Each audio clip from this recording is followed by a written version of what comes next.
Bună ziua, doamnelor și domnilor! Astăzi începem bătălia magicienilor. În colțul drept avem pe Vlad și Teo Alexandru, care o să facă o magie cu acest balon și un telefon. Iar în celălalt colț îl avem pe Andrei Coșcaru. Bună ziua, Andrei Coșcaru! Bună ziua! O să facă o magie cu un 50 de bani și un cot. Să vedem ce o să iasă. Am revenit după publicitate. Să nu credeți că în această emisiune există măgării. Totul este 100% live, 100% real. Și nu, câștigătorul nostru se afle abia după voturile dumneavoastră. Să vedem ce o să facă Vlad și Alexandru. Tot de dâm.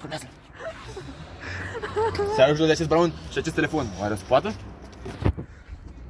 Nu se poate ceva, este un balon normal, nu are nimic decât chestia asta de la Pact. Deci este un telefon de 1200 de euro.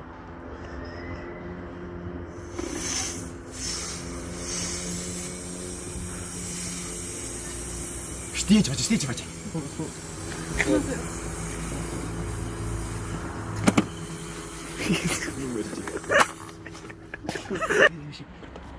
Mamă, 100% live, 100% real! Cum a putut face? Telefonul este în balon, dacă vă puteți observa. Oare poți să scoți de acolo? O să încercăm. Suge pula! Mamă, l-a scos! Incredibil, aplauze. Publicul. Stai să fac aia. Numele meu este Chris McLean și sunt gata voastră. Următorul îl avem pe Andrei Coșcaru, frați pe Andrei Coșcaru. Da. Acum o să fac trucul meu de magie cu 50 de bani și cotul. Să venim publicitate. Bun, începe trucul meu cu un ban și un cot. Bine, adevărul e că nu o să vă lucrez cu cotul, o să lucrez cu antebrațul, da? Banul, uitați, n-am nimic în mânecă. Deci în pantaloni. Și încep.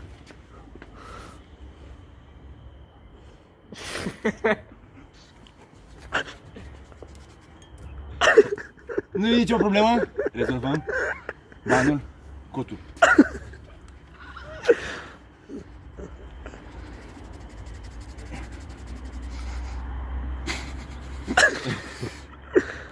Unde a dispărut banul? Unde a dispărut banul? Unde a dispărut banul, doamnelor și domnilor? Nimeni nu se știe unde a dispărut banul. Dar nu-i nimic, pentru că banul este chiar după urechea lui. Uitați banul, spune un ban. What the fuck? Oh my god! Banul a fost aici? It's not posibil!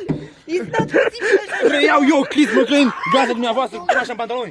Hai, domn băi. Am reluat emisiunea. Incredibil. O să aflăm rezultatul după publicitate. Acum o să-l aflăm cine a câștigat. Eu, Chris McLean, o să zic cine a câștigat după voturi. Așa după țipete. Pentru Vlad ce decide? Pentru Andrei.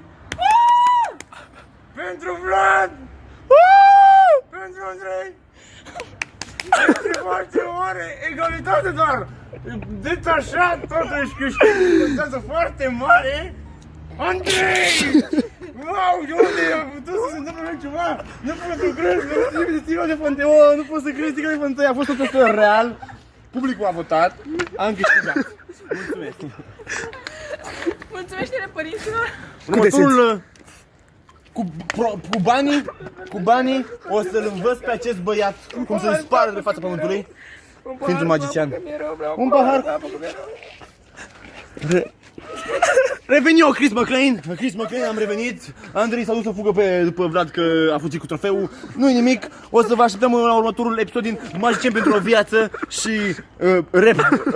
battle magicieni. La revedere!